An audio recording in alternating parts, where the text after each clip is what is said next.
스데바나의 집은 곧 아가야의 첫 열매여 또 성도 섬기기로 작정한 줄을 너희가 아는지라. 내가 너희를 권하노니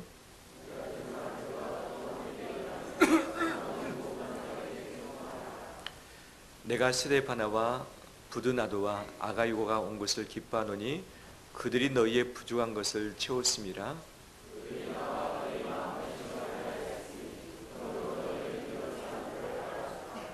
아멘. 주의 이름으로 축복합니다. 서로 인사 나누기를 원합니다. 주의 이름으로 축복합니다.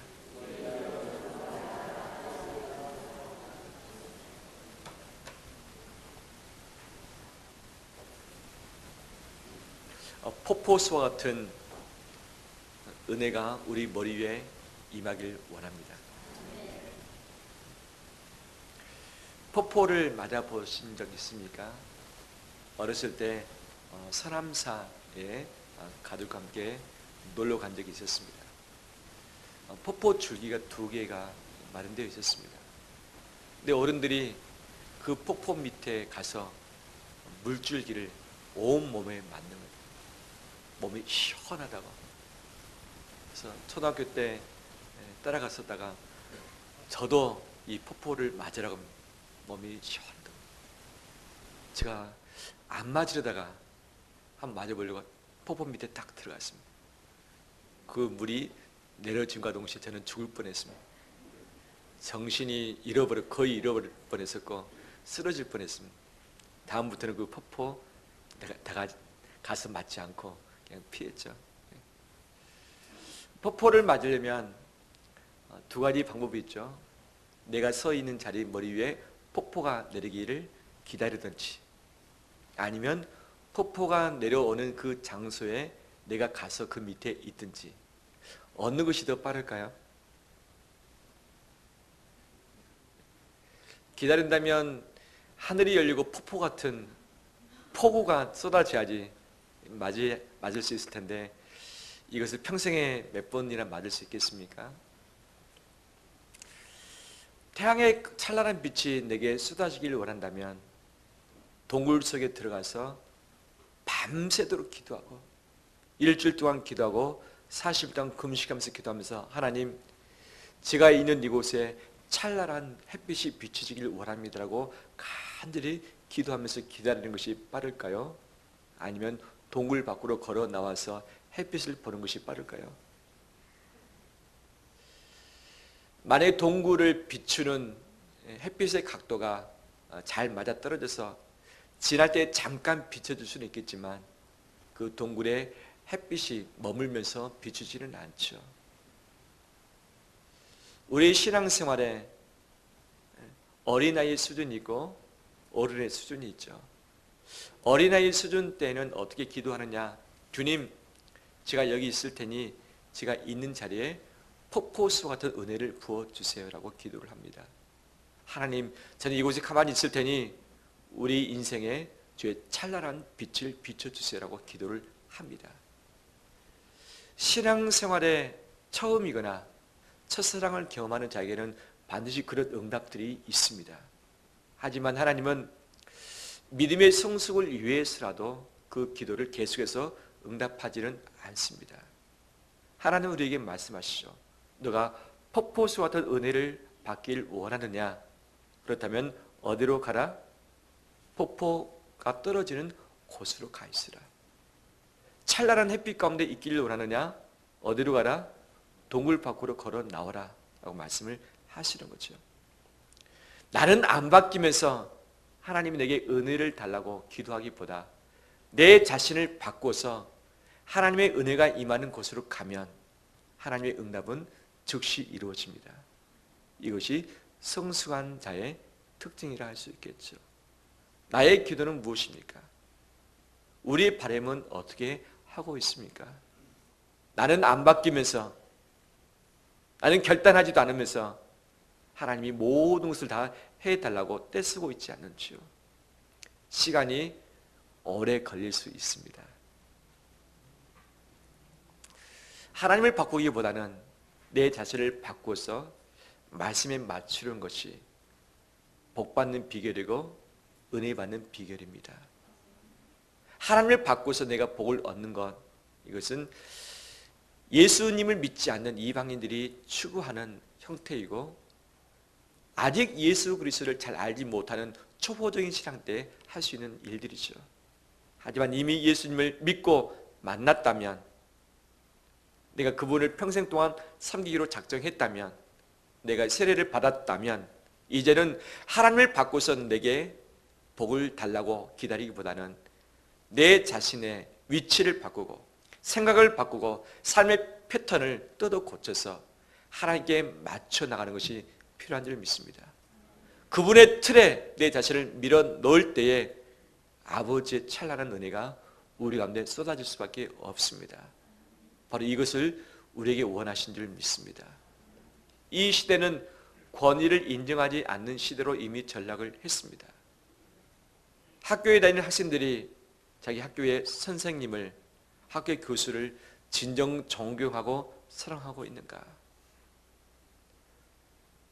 갈수록 적어지고 있죠. 집에서도 부모님이 자녀에게 학교 선생님을 말할 때 어떻게 말하는가? 학교 선생님이 나보다 더 못한 사람으로 이야기하면서 내가 더 우월하다는 것을 자녀에게 각인을 시켜주고서, 자녀가 하지 못하는 일이 있으면 부모가 나서서 이 일들을 다 해결하고 도리어 선생님들을 공격하기도 하고 비판을 하는 경우들도 있는 것이죠. 이런 권위가 해체되는 바로 포스트 모더니즘의 시대 가운데 이미 우리가 들어서 있는 거죠. 근데 성경의 원리는 포스트 모더니즘보다는 모더니즘에 더 가깝죠. 권위가 있고 질서가 있고 기준이 있는 거죠. 규범이 있는 거죠. 이 안에 살라는 것이 하나님의 말씀인데, 이 시대는 틀을 깨트리고 기준을 없애버리고 규범을 탈피하라고, 자유하라, 너 마음껏 살아라, 너 중심으로 살아라고 가르치고 있는 거죠. 이런 시대에 말씀대로 살아내는 것이 훨씬 더 어렵고, 말씀의 은혜 가운데 내 자신을 바꿔서 그분 앞에 무릎을 꿇게 하는 것도 더 어려울 수밖에 없는 거죠. 그럼에도 불구하고 주일에 이곳에 내 시간을 조정해서 내 우선순위를 바꿔서 와서 예배드리는 우리가 하나님의 소중한 백성인 줄 믿습니다. 성도들 가운데 주의 위로하심과 큰 은혜가 가득하길 축원합니다. 내 자신의 시간을 바꿔야 됩니다. 내 우선순위 바꾸어야 됩니다. 내 자리를 바꾸어야 됩니다. 나 중심이 아니라 누구 중심? 하나님 중심으로 바꿀 때에 하나님이 주인 되시는 것이고, 주인이 되실 때에 하나님은 내 인생을 그때 책임집니다. 내가 주인이고서 하나님 나 좀 도와달라고 하는 것은 잘 기도 제목이 이루어지지 않습니다. 내가 주인인 것을 내려놓고 시간을 주님께 마치고, 내 장소를 주님께 마치고, 내 우선순위, 내 재정을 주님께 맞춰 나갈 때에 우리의 주인 되신 그분이 내 인생을 통치하시고 하나님의 뜻을 이루시고 선하심을 나타내실 줄 믿습니다. 오늘 본문의 말씀에 보면 스승의 관계가 나옵니다. 바울과 스데바나의 관계, 스데바나와 고린도 교인들과의 관계가 나오는 거죠. 고린도 지역은 영적인 혼탁함 그 자체였습니다. 아가야 지역에 있어서 대표되는 도시가 고린도 도시였고, 아테네, 아덴 도시였죠. 아덴은 철학적인 그런 학문의 중심지였다면 고린도는 무역도시, 환락의 도시였습니다. 아시아와 유럽을 이어주는 그 관문이었기 때문에 수많은 상인들, 무역상들이 오고 갔었고, 문화가 발달됐었고, 그 다음에 거기에 수많은 이방 신전들이 가득했습니다. 그래서 그때 당시 고린도 시민이 되어 간다라는 의미는 그 사람은 성적으로 타락해 가는 사람이다는 상징도 나타낼 정도였던 거죠. 그만큼 성적으로 문란했었고, 병원이 발달되는데 그 발달된 병원의 주요 과가 뭔가? 성병 치료과가 가장 발달된 곳이 고린도에 있었던 것이죠. 그런 지역에서 바울이 전도한다는 것은 쉽지 않았습니다. 예수 그리스도를 믿게 하고 세례 준다는 것도 정말 쉽지 않은 그런 때였죠. 그런데 이곳에서 첫 개종자가 나왔습니다. 바울이 처음으로 그 지역에서 세례 준 자가 나왔던 거죠. 그 사람의 이름이 따라서 합니다. 스데바나. 스데바나. 이 사람이었던 거죠. 스데바나가 좀 잘 살았던 사람으로 추정되고 사회에서 존경을 받는 그런 인물들 가운데 있었던 것으로 보여집니다. 남의 밑에 있기보다는 남을 자기 밑에 두면서 집의 식솔들과 종들도 함께 거느렸던, 좀 집이 좀 규모가 있었던 그런 사람으로 보여지는 거죠. 그가 바울을 통해서 예수 그리스도를 믿게 되었고 세례를 받았습니다. 이제 고린도 지역의 교회를 세움에 있어서 스데바나가 자기의 집을 오픈을 합니다. 자기 집에 와서 모일 수 있도록, 자기 집에서 성경 공부할 수 있도록, 자기 집에서 모임을 가질 수 있도록 다 개방을 해놓고 자기 자신도 섬길 뿐만 아니라 온 집안 식솔들이 집에 오는 그 성도들을 섬길 수 있도록 허락을 해냈던 거죠. 이것으로 말미암아 고린도 교회가 탄생되었고 고린도 교회가 세워지기 시작을 했었던 거죠. 바로 아가야 지역의 역사적인 인물, 고린도 교회 창립 멤버, 바로 그가 스데바나였던 거죠. 그는 초기에는 바울의 제자였습니다. 하지만 오늘 본문에 등장하는 그의 역할을 보면 그는 스승으로 등장을 하고 있는 거죠. 그가 예수 그리스도를 믿고서 교회를 세우기 시작한 지 약 4년에서 5년 정도 되었을 때였습니다. 교회가 많이 부흥했습니다. 교회 안에 수많은 은사들이 나타났습니다. 놀라운 신비한 하나님의 능력들을 경험을 했습니다. 이 고린도 교회는 좀 부유한 교회였습니다. 가난한 자들이 있었긴 했었지만 평균적으로 상당히 잘 사는 그런 지역에 있었기 때문에 교회도 풍성함 그 자체였던 거죠. 그런데 교회 안에 파당이 생겼습니다. 바울을 따르는 파, 아볼로를 따르는 파, 다른 사람을 따르는 파에 파당이 생겼고 누구로부터 세례 받았는가 이것이 중요하게 생각이 되어지는 그런 분위기가 계속되었던 거죠. 우상제물을 먹어야 될 것인가 말아야 될 것인가 문제가 이 안에서 거론이 되었었고, 정말 이방 신상을 섬기는 자들의 그 잘못된 풍습이 교회 안에 슬그머니 들어와서 어느 정도는 허용을 해야 되지 않느냐, 이 시대가 그렇대 우리 교회가 어찌 거룩만 추구할 수 있겠느냐, 어느 정도는 허용을 해야만 더불어서 살 수 있지 않겠느냐라는 이런 내용들이 교회 안에 있었던 거죠. 그러다 보니까 교회가 시끄러워졌습니다. 서로 싸웁니다. 갈등이 있습니다. 교회가도 은혜가 되지 않습니다. 교회를 떠나고 싶은 자들이 많아질 수밖에 없는 거죠. 이런 문제 가운데 있을 때 문제의 탈출구를 찾아야 되는데 찾지 못합니다. 성도들이 의견을 모았습니다. 이 문제는 우리에게 복음을 증거해주고 교회를 세웠던 바울에게 가야지 해답을 얻을 수 있을 것이다. 결론을 내렸습니다. 그러면 우리 중에서 누군가는 대표로 바울 사도를 찾아가서 우리 문제를 아뢰고 해답을 찾아와야겠다 합니다. 그래서 대표자 3명을 선발을 했죠. 누구를 선발합니까? 스데바나, 브느라도, 아가이고 3사람을 선택해서 그들에게 바울에게 보냈던 거죠.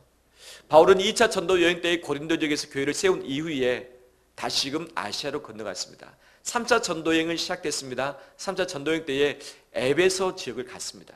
그곳에서 2년 반에서 3년 동안 머물면서 제자 훈련을 실시했었고 말씀을 체계적으로 강론하는 일들을 행했던 거죠. 고린도 지역에서 들려오는 소식이 좋지 않은 소식이 계속 들려왔습니다. 고린도 지역에 가고 싶지만 환경상 가지 못하는 상황도 있습니다. 바울 사도의 마음이 상당히 좋지 못했습니다. 걱정이 태산이었던 거죠. 근데 바로 그때 고린도 지역에서 배를 타고 500km 떨어진 에베소 지역까지 바로 스데바나 일행이 건너가게 되는 거죠. 그리고 교회의 사정을 다 알려줬습니다. 교회가 잘 되고 있는 부분도 있지만 우리끼리 문제를 해결하지 못하는 이런 부분들이 많이 있습니다. 이거 어떻게 해결을 해야 될까요? 라고 의논을 했었고 바울이 그 답을 편지글에다가 적어서 스데바나의 손에 들려서 고린도 교회에 가게 했고 고린도 교인들을 모아놓고 이 고린도 전서 이 편지글을 읽어주면서 우리가 이것대로 따라야 된다라고 했던 거죠. 5년 전에는 바울의 제자였습니다. 지금도 바울의 제자 맞습니다. 하지만 지금은 바울이 없는 그 자리에 고린도 교회의 스승으로 존재하고 있고 교사 역할을 감당하고 있는 것이 스데바나였던 거죠. 바울은 그를 7가지로 칭찬을 하고 있습니다. 고린도서 1장의 말씀 보면 그는 내게 세례를 직접 받은 사람이다. 스데바나와 그 집안 식구들에게 내가 세례를 직접 베풀었는데 내가 직접 베풀 사람이 거의 없는데 바로 그 사람이 그런 자다. 그런 아가야의 첫 개종자다. 첫 열매다. 정말 영적으로 다 무너지고 혼탁 가운데 있는 그곳에 바로 처음으로 예수 그리스도를 믿었던 자가 스데바나 그 사람이었다라고 이야기를 하고 있죠. 그러면서 그를 칭찬합니다. 스데바나는 성도들을 섬기기로 작정했다. 성도를 섬기기로 작정한 사람이 스데바나였다라고 이야기를 하는 거죠. 실제 스데바나는 사회에 있어서는 존경받는 또는 섬김을 받는 그런 존재였습니다. 하지만 그의 삶이 예수 그리스도를 만난 이후에 또 교회를 섬기면서 섬기기로 작정을 했던 거죠. 자기 집안에 식솔들도 있고 노예도 있었습니다. 고린도 지역에 그때 당시에 3분의 1이 다 노예였기 때문에 고린도 교회 안에도 노예의 신분을 가진 자들이 분명히 있었던 거죠. 이 노예를 섬긴다는 것은 주인으로 쉽지 않은 부분이었지만 그는 바로 고린도 교회를 꾸려가면서 스승으로서 성도를 섬기기로 작정했다. 타서라는 헬라어 단어를 쓰고 있는데 이것은 정렬시키다 또는 어떤 것을 결정하다. 군대 용어입니다. 군대 용어. 또한 스데바는 어떤 사람이었는가? 너희들과 함께 수고를 감당했던 자였다. 스데바는 능력이 있었고 지위도 있었고 성품도 참 좋았던 자였고 믿음도 있었던 자였습니다.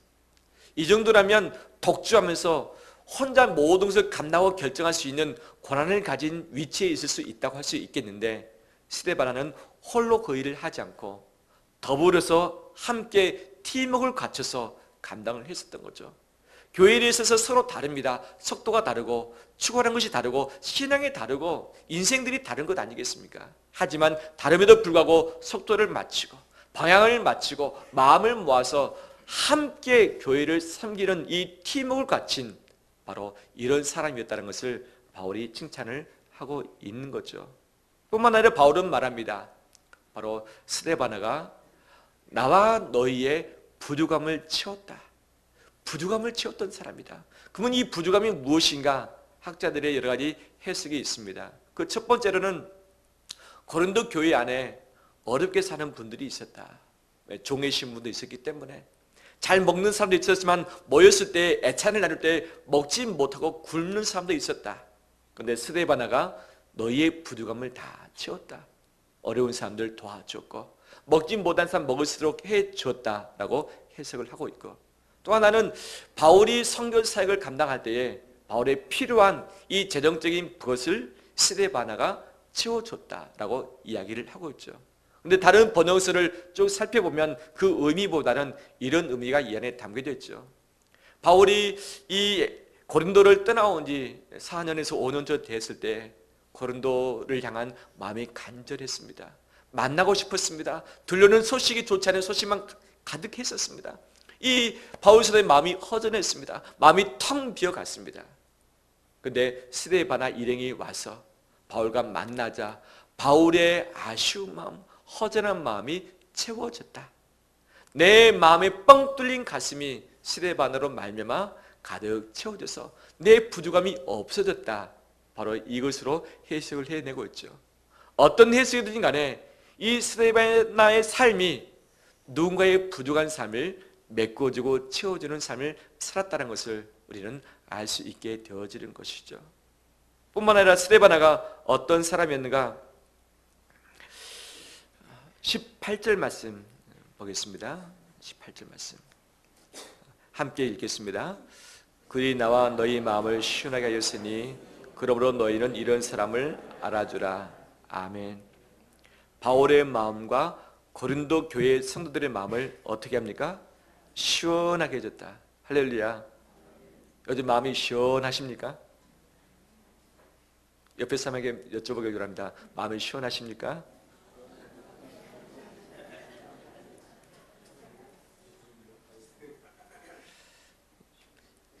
요즘 한국 사회에서 마음이 시원하다고 감히 말할 수 있는 분들이 몇 명 없을 것 같아요.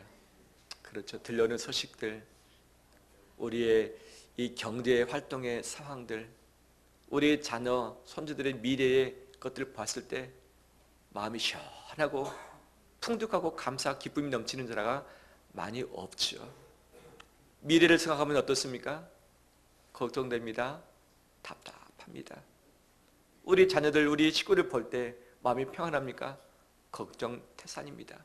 한국교회를 볼 때 어떻습니까? 늘 매스컴에서 들려오는 소식들이 부정적인 소식만 들려오는데 우리 마음으로 참 쉽지 않은 여정의 삶을 살고 있는 거죠. 고린도 지역에 있는 그때 당시 교회 역시 마찬가지로 교회 밖에, 교회 안에서, 관계에 있어서, 영적인 이 논란에 있어서 정말 싸우고 힘들고 교회 가면 서로 물고 뜯는 그런 일들이 있었던 거죠. 그럼에도 불구하고 고린도 교회가 해체되지 않고 망하지 않고 지켜와줬던 이유가 있었습니다. 그 이유가 마음을 시원하게 해줬던 누가 있었기 때문에? 스데바나가 있었기 때문에. 할렐루야. 마음이 답답할 때 마음을 시원하게 해줬던 사람, 앞이 보이지 않을 때 마음을 이루어줬던 사람. 이 시원하게 하다는 단어를 다른 번역서에 있어서는 상쾌하게 해주다, 그 다음에 흡족하게 해주다, 그 다음에 생기를 불어넣다라고 이야기를 하고 있는 거죠. 이런 인물이 교회 안에 있었기 때문에 고린도 교회에 수많은 문제가 산적해 있음에도 불구하고 그럼에도 교회가 든든히 서갈 수 있었던 거죠. 할렐루야. 나는 어떤 사람일까? 나는 어떤 사람일까? 나는 옆에 사람을 시원하게 해주는 존재인가? 내 옆에 사람의 마음에 불편을 주는 존재인가? 한번 물어보겠습니다. 나 어떤지, 나 어떤 사람입니까? 물어볼까요?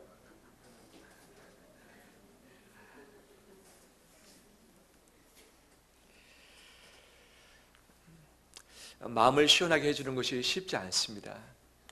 나도 회복돼야 되고 나도 힘을 얻어야 하지만 내 가진 능력이 있어야지만 누군가를 도와줌으로 시원하게 해줄 텐데 나도 어렵고 나도 부족하고 나도 마음이 답답한데 누구를 시원하게 해줄 것인가? 이것이 쉽지 않죠. 하지만 내 마음을 추스르기보다는, 내 형편을 바꾸기보다는 내가 옆에 있는 사람의 마음을 맞춰주면서 그들의 마음을 긁어주고 시원하게 해줄 때에 내 마음은 하나님이 책임지실 줄 믿습니다. 사람으로 인해서 시원함을 당하는 것 한계가 있죠. 예수 그리스도의 충만하심으로 내 마음이 시원해질 때에 그 힘으로 내 가족을 시원케 할 수 있고 우리 성도를, 사회의 우리 이웃들을 시원케 하는 존재 될 줄 믿습니다. 그래서 내 자신의 마음이 시원하게 되기를 바라는 마음이 있지만 우선적으로 내 가까이 있는 사람의 마음을 시원케 해주는, 상쾌하게 해주는, 생기를 불어넣어주는 우리 되길 주의 이름으로 축원합니다. 그렇다면 이 전체 스데반의 삶을 통해서 내릴 수 있는 결론적인 부분이 무엇인가? 그는 하나 되기 위해서 힘을 썼던 자였습니다. 고린도 교인들이 뿔뿔이 흩어졌습니다. 파랑이 생겼습니다. 하지만 스데바나의 부족함을 채우는 것, 섬기기로 작정했던 것, 마음을 시원케 해줬던 것, 이것을 통해서 교인들을 다시 하나로 묶어내고 있는 것이고, 바울과 고린도 교회가 서로 떨어졌지만 바울의 마음이 이 고린도 교회에 있도록, 고린도 교회 교인들이 창립자였던 바울의 마음을 떠나지 않도록 연결하고 있었던 자가 스데바나였던 거죠. 스데바나는 연결자였습니다. 하나 되게 하는 사람이었던 거죠. 이 하나됨의 역할이 우리 자신이길 원합니다. 우리 모두는 제자입니다. 하지만 우리 모두는 스승이죠. 스승이죠. 우리 자녀들의 인생 스승이 되고 우리 다음 세대의 인생 스승이 되어지고 교회에서의 정말 신앙의 연륜에 따라서 후배들의 인생 스승 되는 것 아니겠습니까? 스승 되지 않는 사람은 아무도 없습니다. 아무도 없습니다. 근데 누가 진짜 스승이냐? 누가 진짜 스승이냐? 따라서 합니다. 섬기기로 작정한 자, 그 사람이 진정한 스승입니다. 따라서 합니다. 누가 스승인가? 부족함을 채워주는 자, 마음을 시원하게 해주는 자, 이런 스승이 진짜 스승인 줄 믿습니다. 이 시대에 찾기 힘듭니다. 하지만 예수 그리스도께서 또 바울이 스데바나가 본을 보인 것처럼 이 본에 합당한 삶을 살아가는 우리 되길 원합니다. 이것이 될 때에 하나 되게 만드는 거죠. 왜 우리가 하나 되지 못하는가? 너는 틀렸고 나는 옳다. 너의 결정보다 내 결정이 더 낫다. 내가 더 인생 경험을 많이 했다. 내가 더 나이가 더 많다. 내가 신앙생활을 더 오래 했다. 내가 더 교회에 먼저 등록했다. 내가 더 많은 영적 경험을 했다. 내가 성경 지식을 더 많이 알고 있다. 내가 더 기도를 많이 해보았다.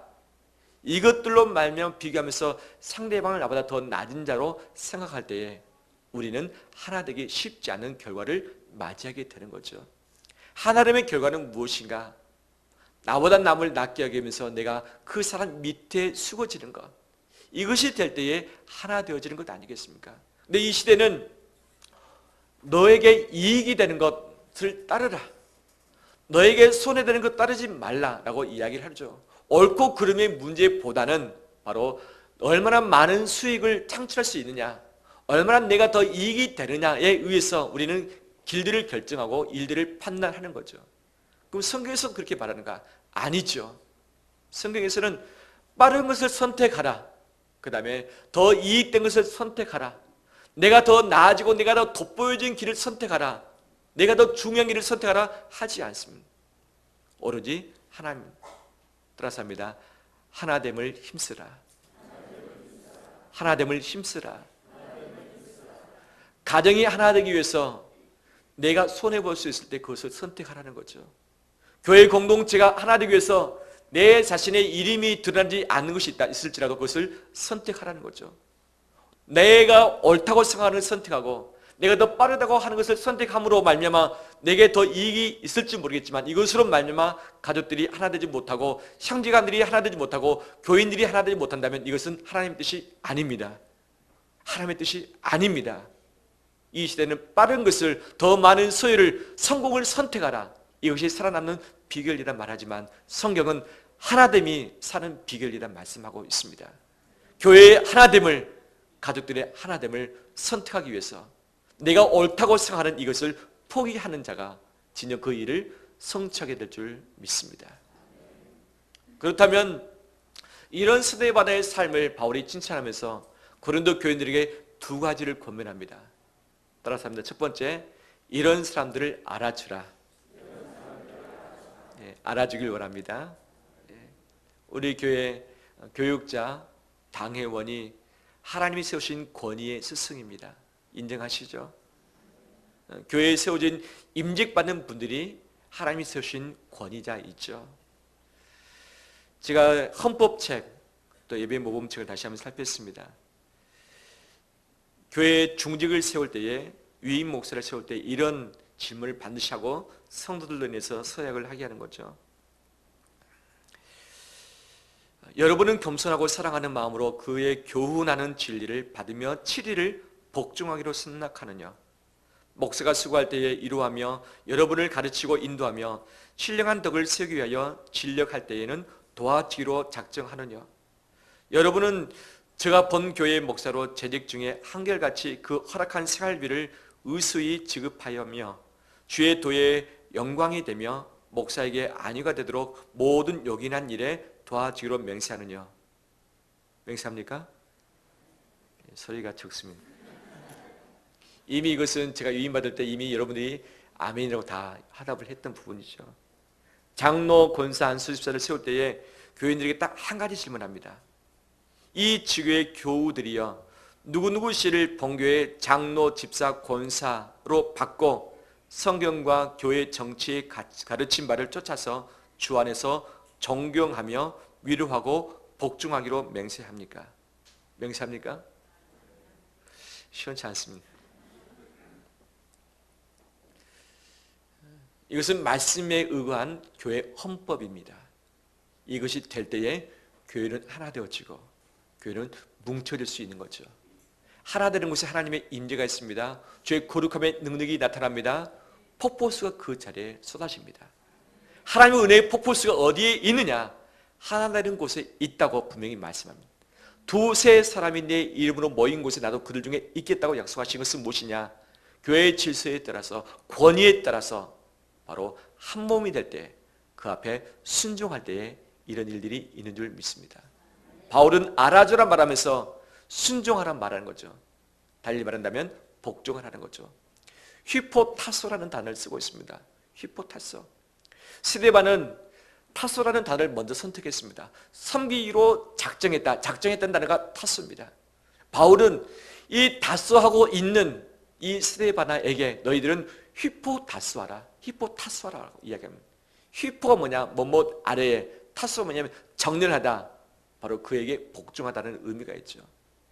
이것이 교회에 필요하다는 것을 말씀해주고 있습니다.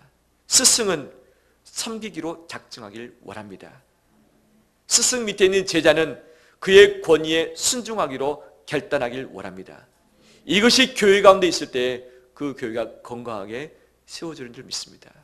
내가 옳고 그르고 내 생각, 내 뜻, 내 방식, 이 모든 것이 있지만 하나님의 질서에 따라서, 그 권위에 따라서 내 모든 의견과 내 존재를 그 밑에 휘포타서, 그 밑에 내 자신을 정렬시킬 때에 하나님의 은혜 폭포수가 그 자리에 흐르게 된 줄 믿습니다. 이것이 가정에 되지 않을 때 가정은 하나 될 수 없고 깨트려집니다. 가정에서 하나님은 남편에게, 아버지에게 모든 권위를 부여하셨습니다. 남편이 능력이 있기 때문에, 남편이 더 잘났기 때문에, 남편이 신앙이 더 좋기 때문에 부여하신 것이 아니라 하나님의 공동체 권위입니다. 아버지에게, 남편에게 이 권위를 허락을 하셨습니다. 남편이 이 권위 가지고 우리 가족을 섬기기로 작정하기를 원합니다. 섬기기로 작정하기를 원합니다. 우리 온 가족은, 우리 교회 성도들은 그 권위 앞에 휘포타서 순종하기로 결단하기를 원합니다. 이것이 될 때에 그 집은 살아납니다. 이것이 될 때에 그 교회는 생명력을 잃지 않습니다. 하나님의 이런 귀한 영적인 질서의 권위와 권세와 이 순종과 이런 삶들이 우리 가정 가운데, 교회 가운데 펼쳐지시기를 주의 이름으로 축원합니다. 우리 찬송하면서 봉헌하겠습니다. 찬송가 208장입니다.